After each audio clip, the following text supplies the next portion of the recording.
ಹೇಳಿದ್ವಿ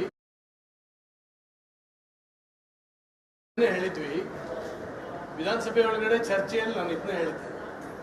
FIR ನಲ್ಲೇ ಮೋಸ ಮಾಡಿತ್ತು ಗೌರ್ಮೆಂಟ್. ಯಾಕಂದ್ರೆ ಶಿವಮೊಗ್ಗದಲ್ಲಿ ಸೂಸೈಡ್ ಮಾಡ್ಕೊಂಡಿರ್ತಕ್ಕಂಥ ಇದರ ಅಧಿಕಾರಿ ಏನು ಬರೆದಿಟ್ಟಿದ್ರು ಅದನ್ನಷ್ಟನ್ನು ಕೂಡ FIR ಅಲ್ಲಿ ತಂದಿರಲಿಲ್ಲ. ಅದರಲ್ಲಿ ಮಿನಿಸ್ಟರ್ನ ಬಚಾವ್ ಮಾಡಿತ್ತು ಸರ್ಕಾರ. ಇದನ್ನು ಮುಳುಗಿಸ್ಲಿಕ್ಕಾಗಿ ನಾಗೇಂದ್ರ ಅವರನ್ನ ಸೇಫ್ ಮಾಡಲಿಕ್ಕಾಗಿಯೇ SITಯನ್ನ ರಚನೆ ಮಾಡಿತ್ತು. ಮತ್ತು ಅವತ್ತು ಎದೆ ತಟ್ಕೊಂಡು ಹೇಳಿದ್ರು ನಾಗೇಂದ್ರ ಅವರು ಇದರಲ್ಲಿ ಇಲ್ಲ, ಇನ್ವಾಲ್ವ್ ಇಲ್ಲ ಅಂತ ಹೇಳಿದ್ರು. ಮುಖ್ಯಮಂತ್ರಿ ಮತ್ತು ಉಪಮುಖ್ಯಮಂತ್ರಿ ಮತ್ತೆ ಹೇಳಿದ್ರು. ಹಾಗಾಗಿ SIT ಅವ್ರನ್ನ ಬಂಧಿಸುವಂತ ಅದನ್ನು ಇನ್ವಾಲ್ವ್ ಮಾಡುವಂತ ಪ್ರಯತ್ನಗಳನ್ನು ಮಾಡಲಿಲ್ಲ. ಯಾಕೆಂದ್ರೆ ಮುಖ್ಯಮಂತ್ರಿ ಮತ್ತು ಉಪಮುಖ್ಯಮಂತ್ರಿಗಳು ಹೇಳಿದಾಗ ಯಾವ SIT ಅಧಿಕಾರಿಗಳು ತಯಾರಾಗ್ತಾರೆ. ಹಾಗಾಗಿ ಅವ್ರನ್ನ ಕೈಬಿಟ್ರು. ಅದನ್ನ ಸಗಣಿ ಸಾರಿಸುವಂತ ಕೆಲಸ SIT ಕಡೆಯಿಂದ ನಡೆದಿತ್ತು. ಅದಕ್ಕೆ ಈ ಸರ್ಕಾರವೇ ಕಾರಣ. ಇವತ್ತು ಇಡಿ ನಿಜ ಅಂಶಗಳನ್ನು ಎತ್ತಿ ತೋರಿಸಿದೆ. 21 ಕೋಟಿ ಬಳ್ಳಾರಿ ಚುನಾವಣೆಯಲ್ಲಿ ಬಳಸಿದೆ ಅಂತ. ಬಳ್ಳಾರಿನಲ್ಲಿ ಚುನಾಯಿತರಾಗಿರ್ತಕ್ಕಂಥ ಯಾರು ಪಾರ್ಲಿಮೆಂಟ್ ಸದಸ್ಯರಿದ್ದಾರೆ ಅವರು ರಿಸೈನ್ ಮಾಡೋದು ನೈತಿಕತೆಯ ಪ್ರಶ್ನೆ. ಈ ರೀತಿ ಬಡವರು, ಶೋಷಿತರು, ವಾಲ್ಮೀಕಿ ಜನಾಂಗಕ್ಕೆ ಅಭಿವೃದ್ಧಿಗೋಸ್ಕರ ಇಟ್ಟಿರ್ತಕ್ಕಂಥ ಹಣವನ್ನು ಬಳಸ್ಕೊಂಡು ಚುನಾವಣೆ ಮಾಡಿ ಗೆದ್ದು ಹೋಗ್ಲಿಕ್ಕೆ ನಾಚಿಕೆ ಪಡಬೇಕು, ಹೇಸಿಗೆ ಪಡಬೇಕು.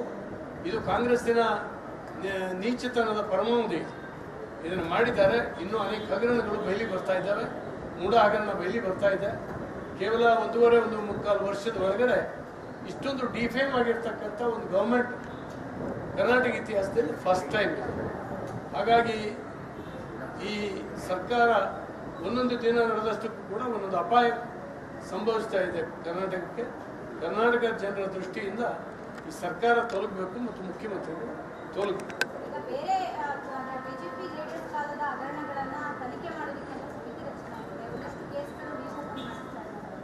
ನೋಡಿಮ್ಮ, ಮಕ್ಕಳು ಆಟ ಆಡ್ತಾ ಇದ್ದಾರೆ. ನೀನ್ ಕಳ್ಳ ಅಂತ ಒಂದು ಮಗು, ಆ ಮಗು ಮತ್ತೊಂದು ಹೇಳುತ್ತೆ ನೀನ್ ಕಳ್ಳ ಅಂತ. ಇದು ಮಕ್ಕಳ ಆಟ ಅಷ್ಟೇ, ಬೇರೆ ಏನು. ಇವರಿಗೆ BJP JDS ಹಗರಣಗಳನ್ನು ಬಯಲಿಗೆಳಿಲಿಕ್ಕೆ 1.25 ವರ್ಷ ಬೇಕಾ? ಆರಂಭದಲ್ಲಿ ತಗೊಳ್ಬೋದಾಗಿತ್ತು. ಅಂದ್ರೆ ನನ್ನ ಹುಳುಕನ್ನ ಕೆದಕಿದ್ರೆ ನಿನ್ನ ಬಿಡೋದಿಲ್ಲ ಅಂತ ಹೇಳುವಂತ ಒಂದು ಥ್ರೆಟ್ನಿಂಗ್ ಸರ್, ಕ್ಯಾಮ್ರಾ ಲುಕ್ ಇದನ್ನ ಹೇಳ್ತಾ ಇದ್ದಾರೆ.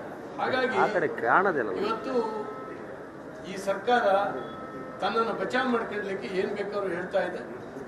ಜನರ ಮನಸ್ಸನ್ನ ಬೇರೆ ಕಡೆ ತಿರುಗಿಸ್ಲಿಕ್ಕೆ ನೋಡ್ತಾ ಇದೆ. ಒಂದು ಸರ್ಕಾರವಾಗಿ ನಡೀತಾ ಇಲ್ಲ.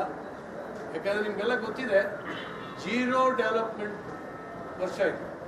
1.5 ವರ್ಷದಿಂದ ಒಂದು ಪೈಸೆ ಇಲ್ಲ. ಹಿಂದಿನ ಸರ್ಕಾರ ಮಾಡಿರ್ತಕ್ಕಂಥ ಕಾಮಗಾರಿಗಳ ಪೇಮೆಂಟನ್ನು ಕೂಡ ಈ ಸರ್ಕಾರದ ಅನೇಕ ಮಂತ್ರಿಗಳು ಕೊಡಲಿಕ್ಕೆ ಇಷ್ಟು ಪರ್ಸೆಂಟೇಜ್ ಅಂತ ಫಿಕ್ಸ್ ಮಾಡ್ತಾ ಇದ್ದಾರೆ. ಹಾಗಾಗಿ ಈ ಸರ್ಕಾರ ಡೆವಲಪ್ಮೆಂಟ್ ಮಾಡೋದಿಲ್ಲ. ಅವರವರು ಯಥಾಶಕ್ತಿ ಹಣ ಮಾಡ್ಕೊಂಡು ಹೋಗ್ಲಿಕ್ಕೆ, ಭ್ರಷ್ಟಾಚಾರ ಮಾಡಲಿಕ್ಕೆ ಇವತ್ತು ಈ ಸರ್ಕಾರ ಪ್ರಯತ್ನ ಮಾಡ್ತಾರೆ. ಹೇಳಿದ್ವಿ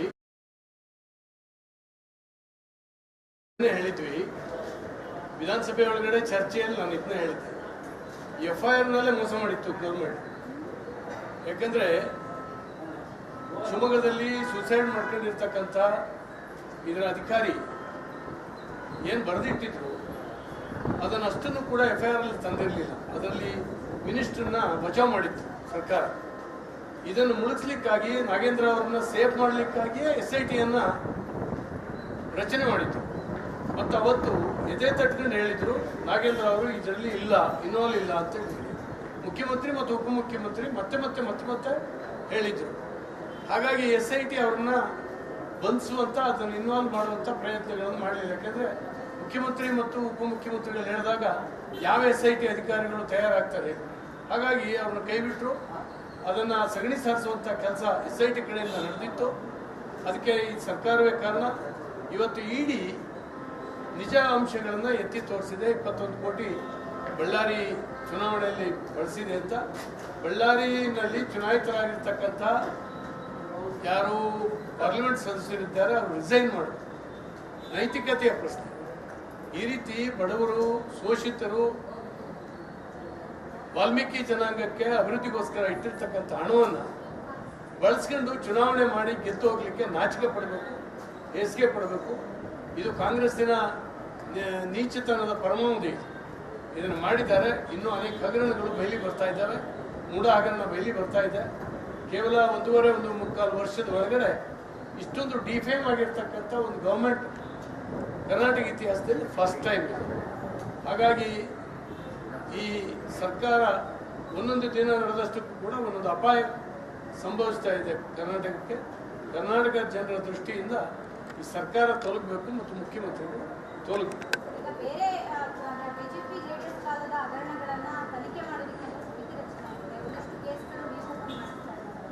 ನೋಡಿಮ್ಮ, ಮಕ್ಕಳು ಆಟ ಆಡ್ತಾ ಇದ್ದಾರೆ.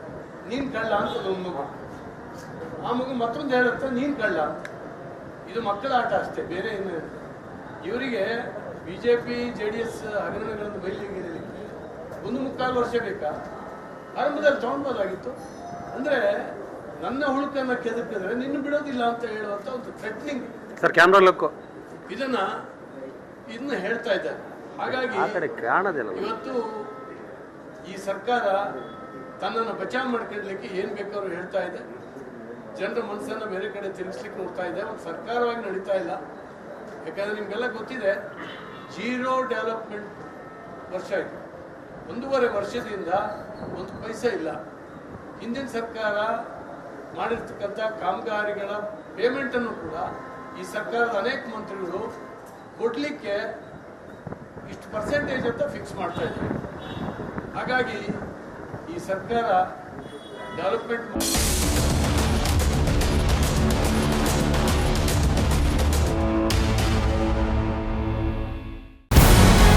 ನಮಸ್ಕಾರ, ಕರ್ನಾಟಕ ಪ್ರೈಮ್ ಟೈಮ್ಗೆ ಸ್ವಾಗತ. ನಾನು ಜಯಪ್ರಕಾಶ್ ಶೆಟ್ಟಿ. ಇಡೀ ಕರ್ನಾಡು ಇವತ್ತು ರೆಬೆಲ್ ಆಗಿ ನಿಂತಿದೆ. ಈ ಹಗರಣಗಳನ್ನು ಸದನದಲ್ಲಿ ಪ್ರಸ್ತಾಪ ಮಾಡಲು ಕೂಡ ಕಾಂಗ್ರೆಸ್ ಹಿಂದೇಟು ಹಾಕಿದ್ದೇಕೆ? ನಿಮ್ಗೆ ಸಂಬಳ ಅದಕ್ಕೆ, ನಿಮಗೆ ವಾಹನ ಅದಕ್ಕೆ, ನಿಮಗೆ ವೆಪನ್ ಅದಕ್ಕೆ, ನೀವು ಅದನ್ನು ಸೆರೆ ಹಿಡಬೇಕಾಗಿದೆ. ನೀವು ವಿದ್ಯುತ್ ಬರ ಇದೆ ಅಂತ ಹೇಳ್ತಾ ಇದ್ದೀರಿ. ಎಲ್ಲಿ ಬರ ಇದೆ ನೀವು ಹೇಳಬೇಕು. ಪಾಕಿಸ್ತಾನ್ ಆಕ್ಯುಪೈಡ್ ಕಾಶ್ಮೀರ್ ಅದು ಎಂದೆಂದಿಗೂ ನಮ್ಮದು. 40 ಮೆಷಿನ್ಗಳು ತಂದಿತ್ತು ನೋಟ್ ಎಣಿಸುವುದಕ್ಕೆ, ಅದೇ ಹಾಳಾಯಿತು. ಮಥುರಾದ ಗಲಾಟೆ ಇದೆಯಲ್ಲ, ಅದು ಸ್ಥಳೀಯವಾಗಿ ಕೂತು ಪರಿಹರಿಸಬಹುದಾದಂಥ ಕಾನೂನಿದೆ. ಗ್ಯಾರಂಟಿ ಯೋಜನೆಯಿಂದ ನಷ್ಟ ಆಗಿದೆ, ಲಾಭ ಆಗಿದೆ, ದಯವಿಟ್ಟು ಹೇಳಿ. Dawood Ibrahim most wanted criminal ಯಾವಾಗಾದ ಅಂದರೆ ಇಲ್ಲಿ ತನಕ ಭಾರತ ದೇಶದಲ್ಲಿ ಓರ್ವ ದಲಿತ ಪ್ರಧಾನಿಯಾದಂಥ ಇತಿಹಾಸವೇ ಇಲ್ಲ. ರಿಪಬ್ಲಿಕ್ ವರ್ಲ್ಡ್ ಆಪ್ ಇದು ಕೇವಲ ಅಪ್ಲಿಕೇಶನ್ ಅಲ್ಲ, ಸಮಗ್ರ ಸುದ್ದಿಗಳ ಸಂಪರ್ಕ ಮಾರ್ಗಕ್ಕೆ ಕ್ರಾಂತಿಕಾರಿ ಬದಲಾವಣೆ. ರಿಪಬ್ಲಿಕ್ ವರ್ಲ್ಡ್ ಆಪ್ ಕೇವಲ ಸುದ್ದಿ ಅಪ್ಲಿಕೇಶನ್ ಅನ್ನ ಪರಿಚಯ ಮಾಡ್ತಾ ಇಲ್ಲ, ಬದಲಾಗಿ ಡಿಜಿಟಲ್ ಸುದ್ದಿ ಬಳಕೆಯ ಹೊಸ ಯುಗಕ್ಕೆ ನಾಂದಿ ಹಾಡ್ತಾ ಇದೆ. ಇದೊಂದು ಬ್ರೇಕಿಂಗ್ ನ್ಯೂಸ್, ಪ್ರಭಾವಶಾಲಿ ಕಾರ್ಯಕ್ರಮಗಳಿಗೆ ಗಟ್ಟಿಯಾದ ವೇದಿಕೆ. ರಿಪಬ್ಲಿಕ್ ವರ್ಲ್ಡ್ ಅಪ್ಲಿಕೇಶನ್ ಈಗ ಲೈವ್ ಆಗಿದೆ.